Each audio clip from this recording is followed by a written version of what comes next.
Title is Blobbed, Topological Recursion for Dirac Ensembles. Thank you, Shahab. Thank you.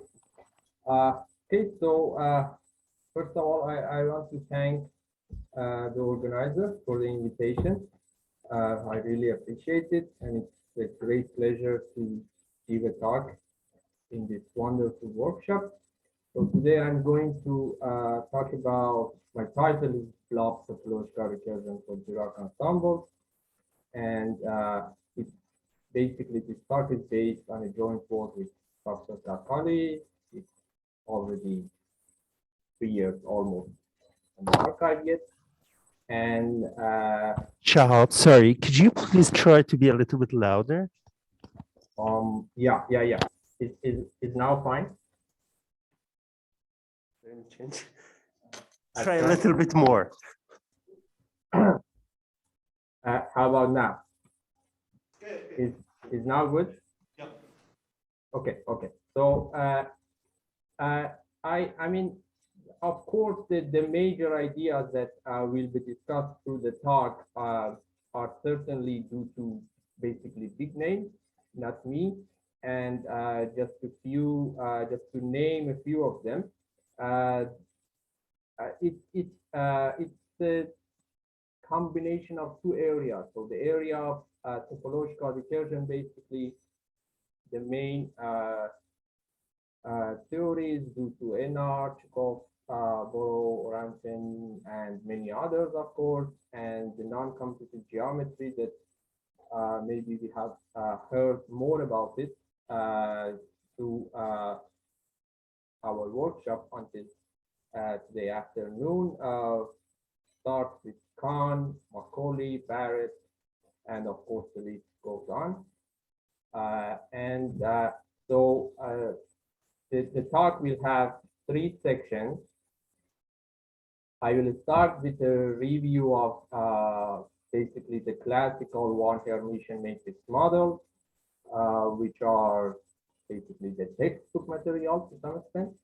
And then the second section will be about the Dirac ensemble, which was already basically discussed by Professor Barrett in a very comprehensive way. So I will quickly review the kind of general idea there and then go into the specific model that we considered in the paper and basically use the blob topological recursion theory to analyze that model. And the third section is the Schwinger-Dyson equation and blob topological recursion formula. Basically, we will talk about the setup there and how we can use the tools in that theory to analyze the particular Dirac ensembles that we have considered. And so let's start with the setup in the classical one Hermitian matrix model. Basically, the starting point is a unitary invariant measure on the space of Hermitian matrices, this Hn, and typically it's of the form of exponential of trace of some polynomial of H. This B is usually called the potential function, and it's a polynomial. And then we know that by Weyl integration formula, this measure induces a measure on the space of eigenvalues, basically, which is of this form. So we have this Vandermonde determinant, and then the product of basically V lambda I. And so now this setup can be basically discussed in 2 different approaches. So we have, in general, we can say that matrix model has been analyzed by 2 general approaches. One is usually called the convergent matrix model, which is basically where we get into the analysis of the topic, and we care about really integration being well defined. The probability distributions are rigorously in the rigorous sense of the probability theory. And the other context, which is called usually formal matrix models, which is mostly used and considered by physicists, is that they basically consider all the integrations are with respect to this normalized Gaussian. So we separate the Gaussian part, and then the remaining part of this expression space of V of H, we consider it as a perturbation of this Gaussian part. We write the formal series expansion and basically compute the integration term by term for that integral. And throughout this whole talk, our context will be the formal matrix model. So everything will be formal power series combinatoric. So we are not going to be worried about the convergence of power series, at least for the most of the time. And we have a few notions that we will see around. The partition function we already saw in the previous talk is basically the integral of our measure. But here again, in the context of formal matrix models, this would be really a formal power series in terms of the coupling constants of the model that we are considering. The log of the partition function is called free energy. And then we have two particular type of correlation functions that basically in the topological recursion theory, one works with these two particular correlation functions. The first one is called disconnected correlators or correlation functions. They are basically moments of the trace of resolvent.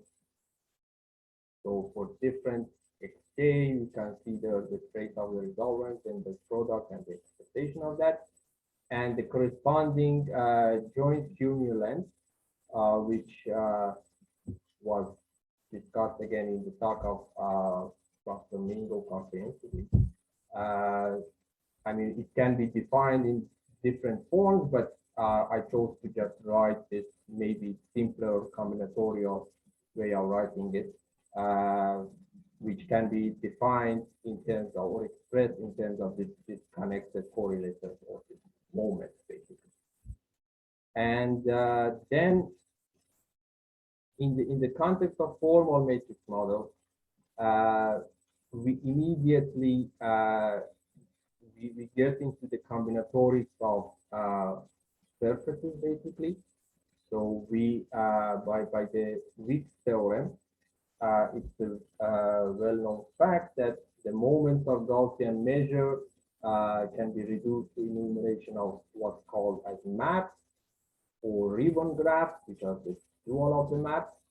But basically, these are discretized surfaces or surfaces that one gets by gluing polygons together. And the way that we do this computation is actually for each term of this form in our trace of V of H. So we have the trace of H to the exponent Li, and this TLI is a formal parameter, which people call it Boltzmann weight in the context of topological recursion. By physicists, call it the coupling constants of the model. These are for us, these are formal parameters that we have in the model. And basically, we represent each of these terms by a corresponding Li gon of the attached weight, Boltzmann weight. And then the computation of that integral that we have, for example, the partition function, the corresponding integral, or the connected correlators. So each of these, remember, will eventually end up to be an integration with respect to that Gaussian measure. And it ends up to be the problem reduced to the problem of counting of how many ways we can glue these polygons together and make different classes of different isomorphism classes of maps to compute that integral. And you can see here for a simple example of a planar map, which has one marked space, and that marked space is basically the yellow face which contains the infinity. So if you consider it, if you consider this picture over the Riemann sphere, then the face which contains the point infinity, that's the marked space. And by this, I mean, as we already discussed, basically using the same method, one gets a large n expansion for the free energy and the correlation functions, the connected correlation functions that we introduced earlier. And the important point about this large n expansion is that it's a topological type. So basically the exponent of n in this, for example, for the case of free energy, is the Euler characteristic of closed surfaces of closed-oriented surfaces of genus G. And for the case of endpoint correlation functions, it's the Euler characteristic of closed surfaces of genus G, which are punctured at endpoints. So this is the root of the main topological expansion for the free energy and the correlation functions. And the coefficients of that large n expansion, they are basically a summation over the isomorphism classes of maps of genus G in the case of free energy, and in the case of correlation functions, it's again connected closed maps of genus G, but now we have n marked rooted polygonal faces, which corresponds to this basically this variable x1 to xn. And just to have an idea about what will be the rest of the talk, this topological recursion is going to provide a machinery for us to compute these coefficients of large n expansion of the correlation function. So basically, we are going to talk about the machinery which tells us how to compute this WGN. Given some initial data to the machinery, it basically computed the rest of the recursive. And now the second part of the talk, which is about Dirac ensembles. So already in the talk of Professor Barrett, it was comprehensively discussed the spectral triple and the classical commutative example of spectral triple, which is the spectral triple associated to the spin Riemannian manifold. So I will not talk much about this here. I assume that it was in the previous talk.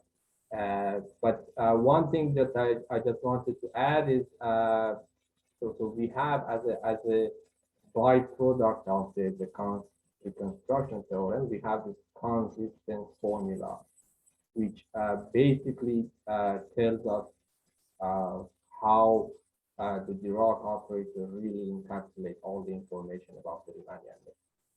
And the idea, by this idea, actually, it comes the idea of Dirac ensembles that as a model for quantum gravity, if you want to integrate over all possible geometries or metrics, if you want, over a non-computative space, then we should really consider the moduli space of Dirac operators in the fixed fermion space. And as Professor Barrett mentioned, so the form of distributions that we consider is motivated by basically path integral formulation of quantum mechanics.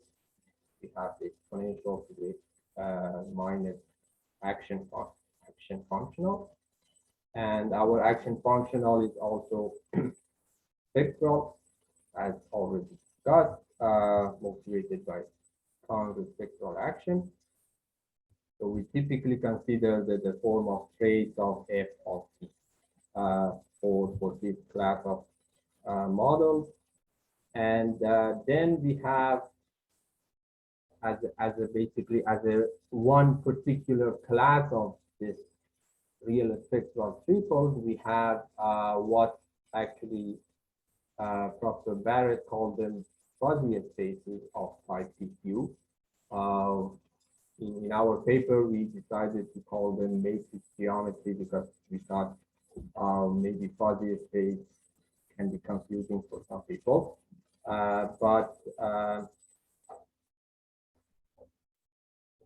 I should talk louder. So we have the setup which was already discussed by Professor Barrett. So I won't mention the details here. We have the algebra, the Hilbert space, and the important thing about this class of real spectral triples, the reason that basically we can explicitly work with the mathematics of that is they get connected to the theory of random matrices in the case of Hermitian and anti-Hermitian matrices, which is a quite well-developed theory. So we have that machinery in the context of random matrix theory, which we can now use it to apply to this to analyzing this class of Dirac ensembles. So what we do up to here, it was basically the review of the setup. From here, it will be more directed to what we did in the paper. And so we consider the matrix geometries of type 1, 0, where the Dirac operator has this simple form of basically anti-commutator with the Hermitian matrix H. And so when we consider that the moduli space of Dirac operators in this case is just the space of Hermitian matrices, and our integration will be over the space of Hermitian matrices. So basically, the problem of analyzing Dirac ensemble, the corresponding Dirac ensemble, reduced to a Hermitian matrix model, analyzing that. And the form of action functional that we defined for our model, it consists of two parts, which we call them the unstable part and a stable part, which it will be clear why we chose these two names for two different parts of the action functional in a moment. It's basically related to the Euler characteristic of surfaces which will appear in the theory. And so the unstable part is basically is what was already mentioned by the Professor Barrett also, is the case of trace of the polynomial of E, and the polynomial it has this particular form. So we have this parameter T, which represents kinds of like you can think about it like a temperature, and this alpha n, which are the formal parameters of the model, and the stable part, which basically contains the higher order interactions in the model. So it has higher order products of traces of d to the n. Basically, we have we are considering multi traces instead of just one trace. Now we have products of traces, and the way that we tune this parameters is basically we want to fit our model into the setup of Blobbed topological recursion theory. So we need to everything work well there. So that's the reason that you see these parameters. I mean, the exponent, everything has been tuned for that reason. And as in the first step, what I want to discuss is basically we have a topological expansion for the action functional itself. To discuss that, in this whole theory of blob topological recursion as an extension of the topological recursion theory. So what happens is in the topological recursion theory, or what we already discussed in the case of classical one Hermitian matrix model. So we were talking about maps, and we already discussed that in the context of formal matrix models, these maps were just gluing polygons together to get surfaces. But now when we have this, we are considering this Hermitian model, which contains multi-traces, so products of traces. We need to, instead of polygons, we need to consider higher surfaces of higher topology as our building blocks. So now we will have orientable surfaces of topology Gn, so of the surface of genus G with n boundary components, and those boundary components are of polygonal type. So they have basically a cellular decomposition.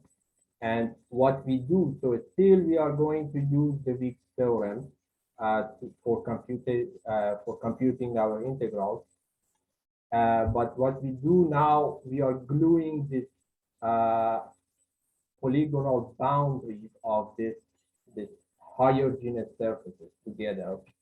So we still get intuitively, you can think about it, we get a map, but it's kind of there are the surfaces on top of that, or surrounding that map, if you want. And here, just as an example, you see an element, what's called an elementary pixel. So that's the replacement of polygon in the case of blob topological recursion theory. So here we see an elementary pixel of genus 3 with two polygonal boundaries, which they have perimeter. So one of them is the pentagon, its perimeter is 5, and the other one is hexagon, I think. Its perimeter is 6. And so what we do basically when we write the corresponding elementary pixels for our model, so we can explicitly see which elementary pixels are associated to our model, and then using them, we can rewrite the action functional that we had in this kind of nice form. So we of course we separate the free part, or the Gaussian part, and the rest of terms can be written in this succinct form basically. So the exponent of n over t is the Euler characteristic of elementary pixel, the corresponding elementary pixel. In the denominator, we have the zero Betti number, or the number of connected components of the boundary of that elementary pixel. And this TC part is encapsulated the trace part. So basically, that's the way that we can organize our action functional in terms of the elementary pixels that we have in the model. And the reason that I already mentioned earlier about to call them here, so we had this S unstable and stable, is that the elementary pixels which appear in this unstable part of the action functional, they are actually unstable surfaces in the sense that their Euler characteristic is greater than or equal to 0.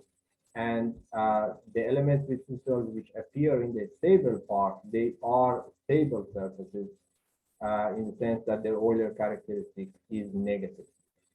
So, and we have here, I mean, the set of all of our elementary cells which appear in our model, it can be decomposed into unstable part and stable part, and the unstable part comes from the unstable action, and the stable part comes from the stable part of the action. So from here, now just as you can see, we rewrote the action functional in terms of everything is now in terms of a Hermitian matrix. So we now leave the space of Dirac and we move to the space of Hermitian matrix. So now from now on, we are working with the Hermitian matrix model, which more precisely is a formal multi-trace one Hermitian matrix model. And since it's normal, the interaction part is going to be considered as a formal power series in terms of this Boltzmann weight, this formal parameters that we have included in the model.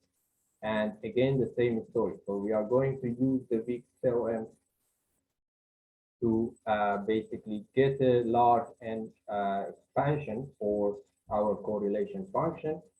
Still, it would be of topological type in sense that the exponent of n would be basically the Euler characteristic of surface of genus G with n puncture. And yeah, I mean the coefficients of the large n expansion, as you can see, they are really formal power series. In this bold T represents the set of all our Boltzmann weights or all our formal parameters, and they enumerate what's called in the theory of Blobbed topological recursion. They are called soft maps. So they are as we already discussed, they are a generalization of the notion of maps, which we basically they are the surfaces that we get by gluing the elementary two cells to each other. And just to see a simple example of that, here you basically see sorry, you see a closed soft map of genus 2. So we have these two holes for genus 2 with two marked polygonal faces. So you can assume that this corresponds to basically W2 because of these two marked faces, and the remaining building blocks, they are elementary two cells which are first of all unstable because they have the topology of either disk or cylinder. And I mean, just the only difference between them is this their perimeters basically. So they can be like the parameter can be anything with, from 1 to above. And yeah, this is pretty much what I wanted to discuss here. And then what? So basically, I also mentioned before that our whole discussion is about computing this WGN.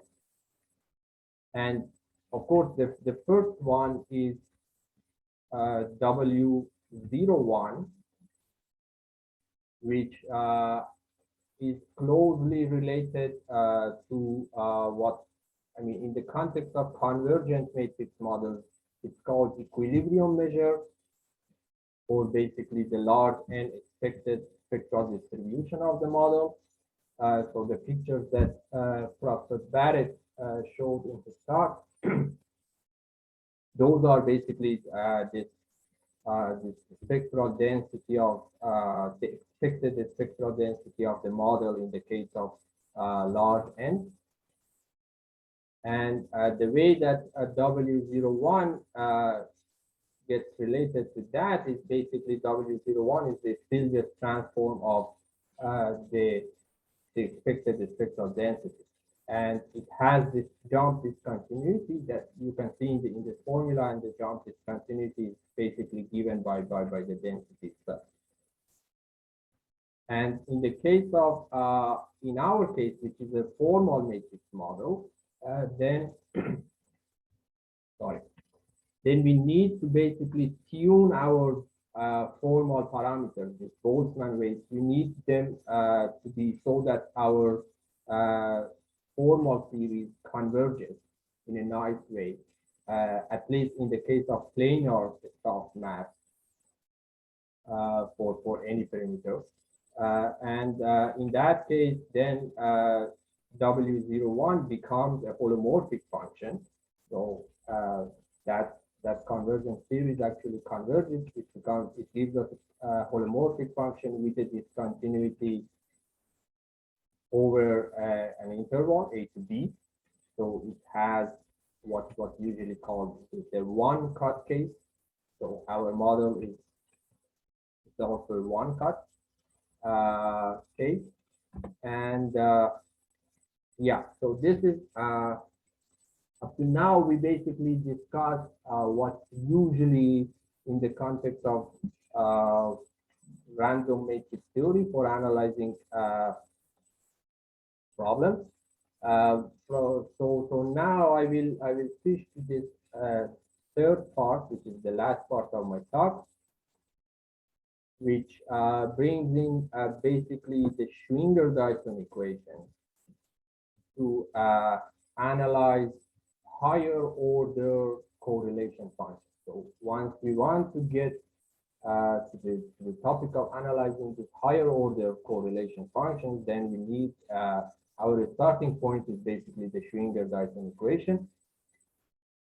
And the Schwinger-Dyson equation, it's a vast topic in the context of quantum field theory. It's far beyond my knowledge, so I'm not going to talk in that context. But in the context of matrix models, these are basically a tower of equations, an infinite tower of equations, which are satisfied by the endpoint correlation functions of the model. So, I mean, this property still holds in the case of Schwinger-Dyson equations for the quantum field theories, but the setup is far more complicated. And in the case of matrix models, although you may see really very kind of different versions of this equation in different literature, which may look at the first glance, they may look quite different, but the root is really one very simple fact from the differential geometry that we all know, and that basically the invariance of integral of the top degree differential form when we change the domain of our integration by one parameter family of isomorphism. So, or if we want to put it, I don't know, in a more fancy way, we can say that the functoriality of the integration of a top degree differential form. And so it says that the differential of, so the psi is a function and omega is the canonical Riemannian volume form over our Riemannian manifold. And the integration of psi omega over this transformed domain, so this phi t is a flow that we consider, and omega is the domain in our manifold. So the integral of psi omega over the transform domain is the same thing to pull back this differential form and integrate it over the initial domain omega itself. And people in the random matrix theory community, they usually refer to this as change of variable formula or integration by parts. So, but I mean, I prefer this more maybe precise way to present this fact. And so I will not go through the details of the computation, but what we get in the case of our model for this random matrix geometry of type 1, 0, so basically the end Schwinger-Dyson equation would have this form. So people who are familiar with the topological recursion theory, most probably they are already familiar with the first two lines. So that's where our model. So if our Hermitian model it doesn't have this higher order multitraces, then we will have only the first two lines.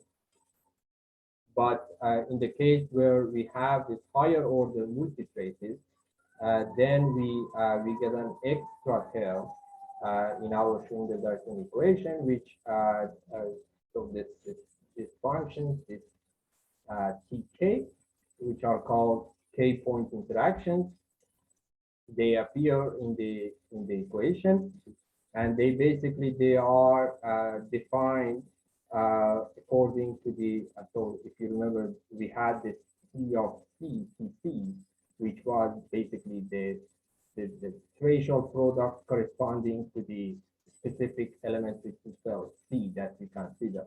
And so here, for the k-point interaction, we only consider those elementary cells which have k boundary component. So there's the zero bit number of their boundary k, and we basically define this this symmetric polynomial using this equation. And one thing that we should highlight here is that this power of Schwinger-Dyson equation, it's not a closed system of equation in the sense that as you can see here already in the end equation, the n plus 1 point correlation function appears. So in other words, this system of equation is not going to be closed, and it's not going to give us, although it's highly nonlinear, but it's not going to be like n equation with n unknown. So we are not going to get into that situation. And so what we can do actually is this, what this topological recursion theory does actually is that we consider large n expansion of each of the terms in this equation, and basically we solve the system of equation asymptotically. So this, I mean, I think if we want to be very precise, I mean, we shouldn't use the word asymptotically, because we are not here really taking care of the analysis part. But intuitively, we can say that we are solving this equation asymptotically, or for the large n case. And once we do that, then basically for example, the n equation, it gets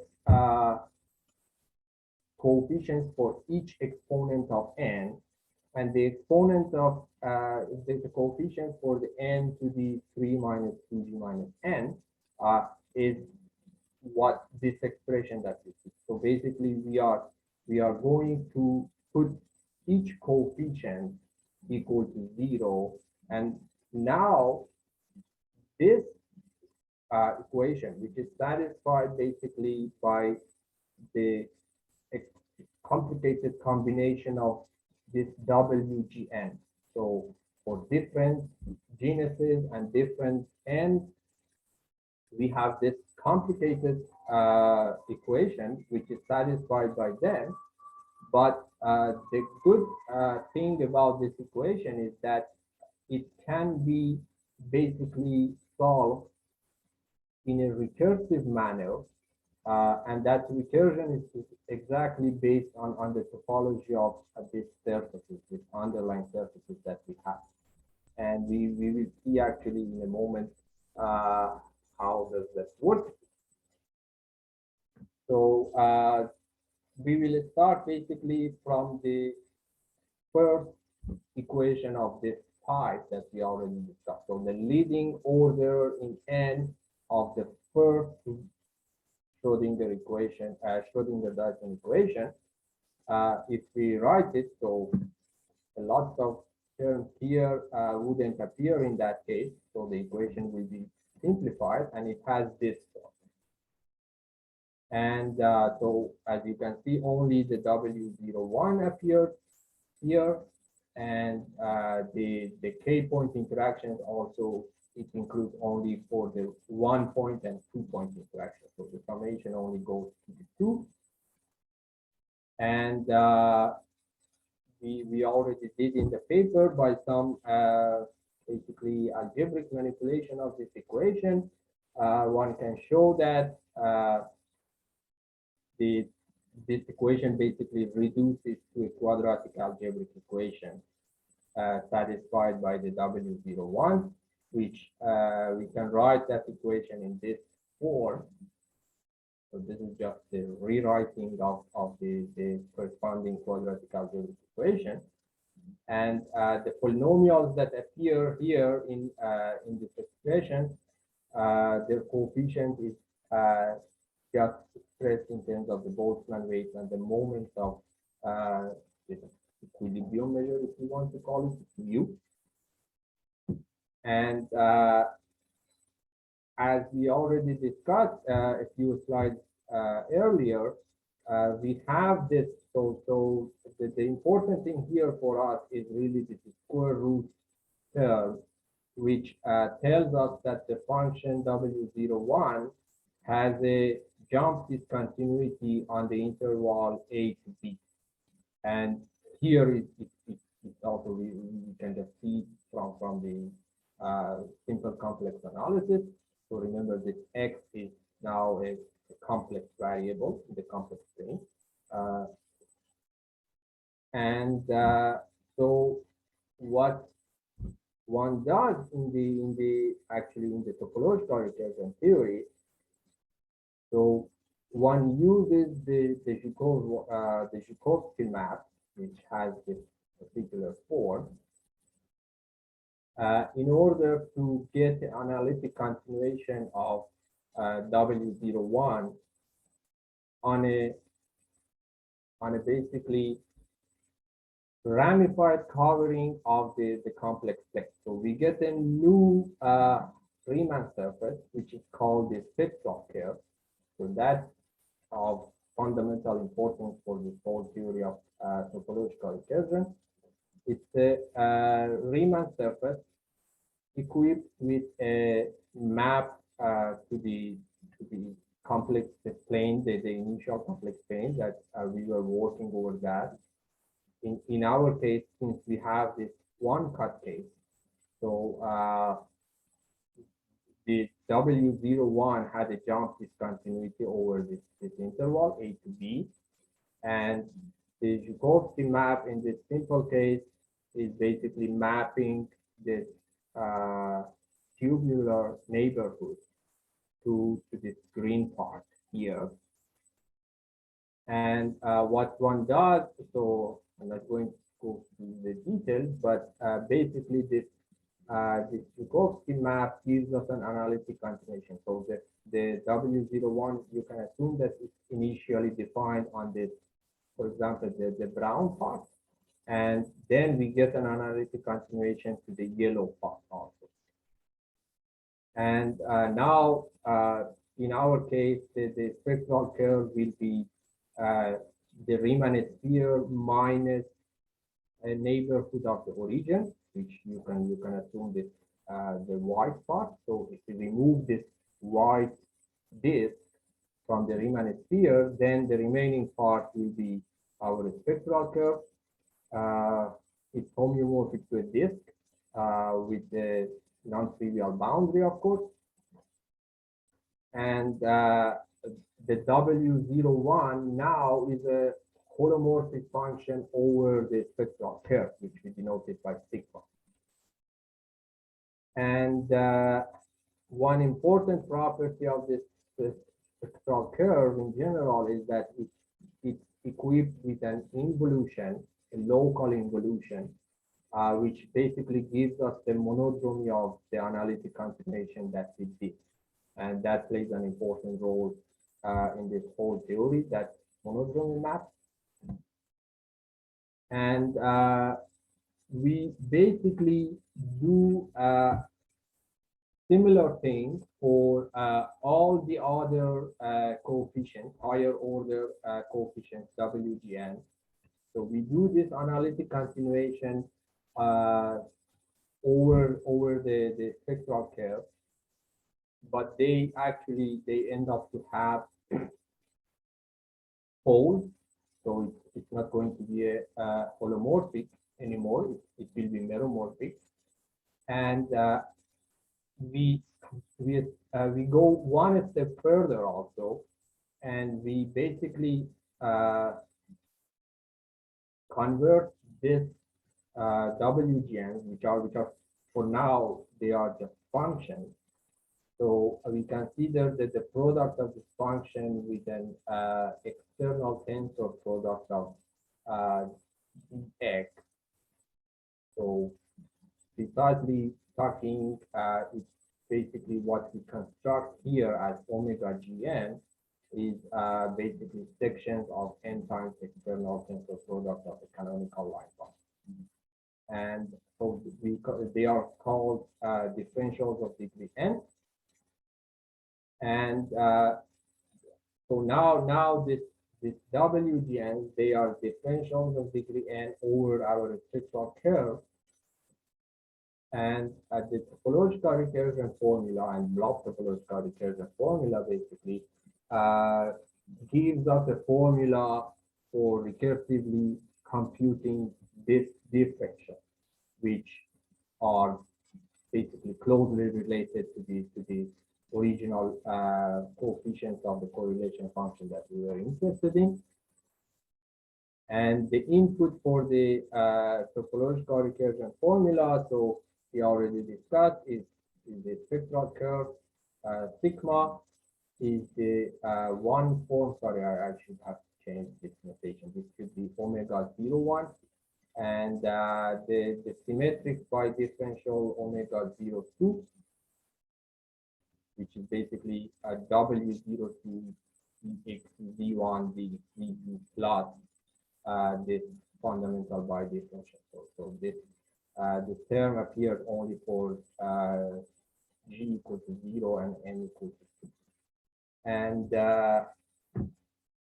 so this would be the main result of the paper, that for the random matrix geometries of type 1, 0, with the distribution that we already discussed, one can compute recursively all the stable omega GN, in the sense that, so I mean, this is the negative of the Euler characteristic. So we can either say that the Euler characteristic being negative itself.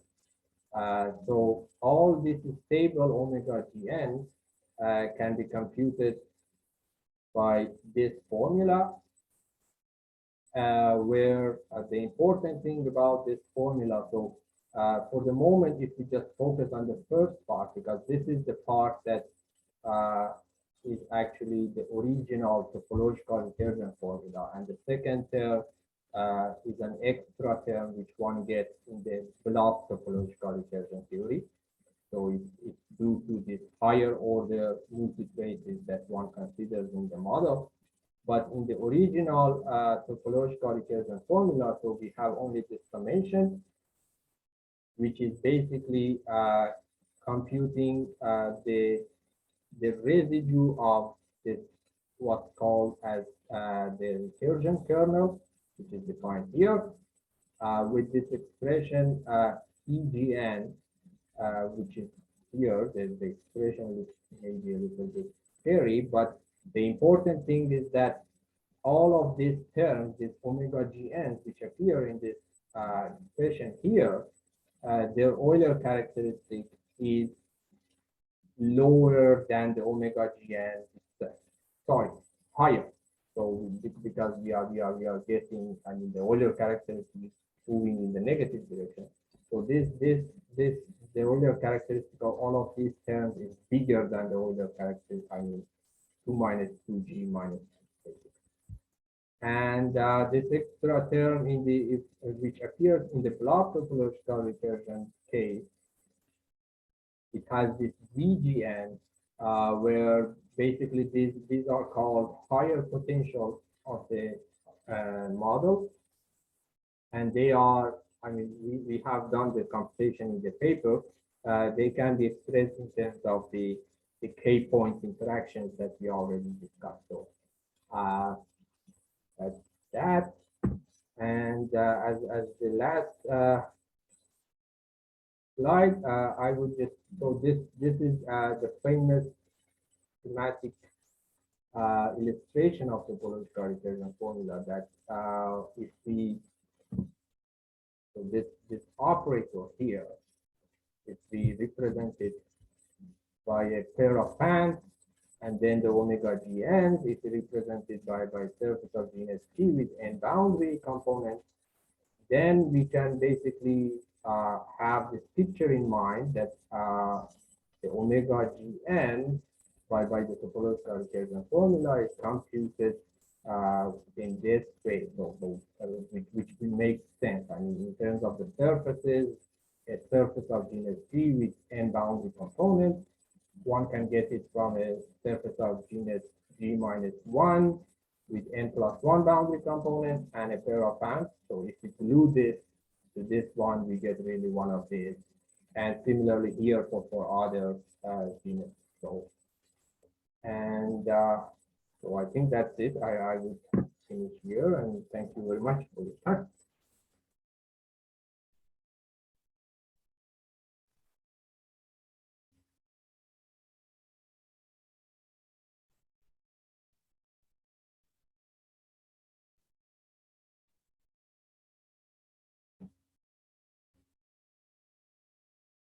I'm sorry, I cannot hear you. Okay, can you hear me now? Yes. Yeah. Yes. Thanks, Shahab, for a nice talk. Are there any questions or comments? I mean, you didn't talk about your own results much. Yeah, I mean, this was, I mean, the point It that was I very good you did that, because we heard TR through today, but it was never defined. So you yeah, gave, exactly. you So at I least, mean, it was great you did this. I mean, it was very useful. thank you. Okay, so are there any questions or comments? So yeah. Right.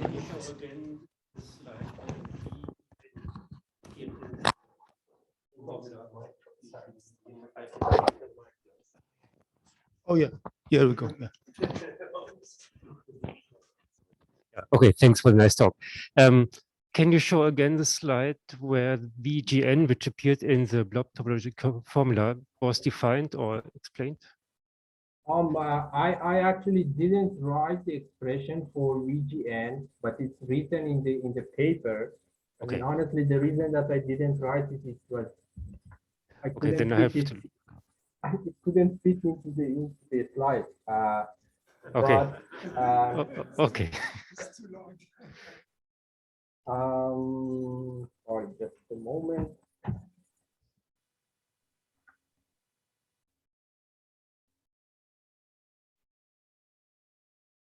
So maybe I can share the paper if you let me. Okay, yeah.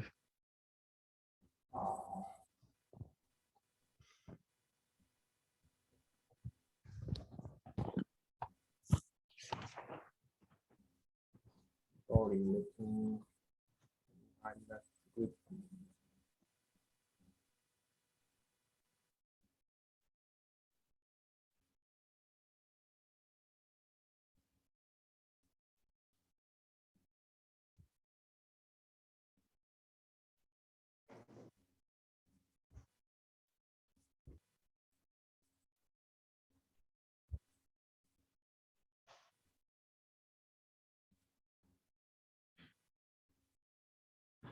Yeah, maybe it's not do you see the PDF? Sorry, You don't see the PDF? we cannot see anything. No. Oh, there was. Now? Oh, yeah. Ah, so this is VGN. Yes. So it's very, very clear. Yeah.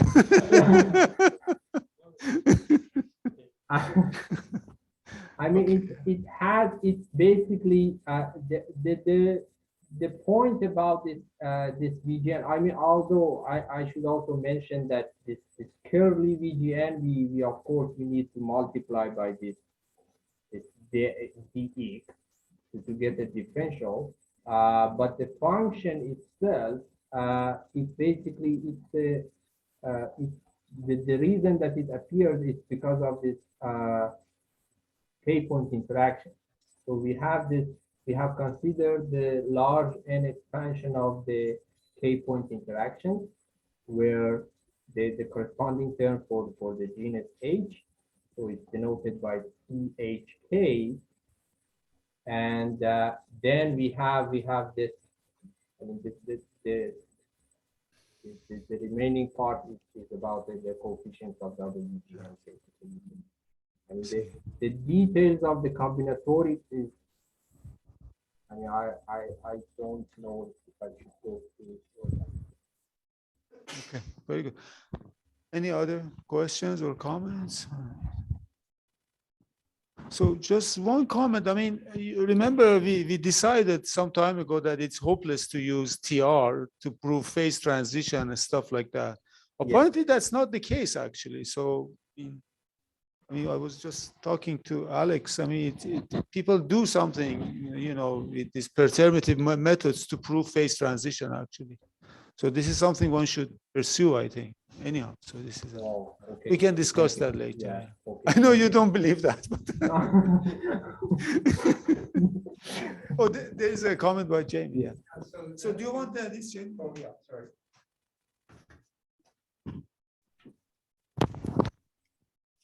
So I just had a comment about that equation, another one that you wrote. So if you look at that second summation, you're summing over partitions, it looks like, and you're just Exactly. writing an explicit thing out in terms of the blocks of the partition. Exactly, Professor. I And mean, so this, some people groaned when you put that up, but if you just use partitions, then it just, the formula could shrink. I don't know how much, but the Yeah. formula might shrink quite a bit. Mhm. And then it's easier to see what you're doing. You're just summing over some partitions or something. yes, exact. I mean, this, I should mention that definitely the credit goes to Professor Boro. I mean, because, I mean, the theory is developed by him, and the idea of using partitions, I mean, it's already present in the topological recursion theory.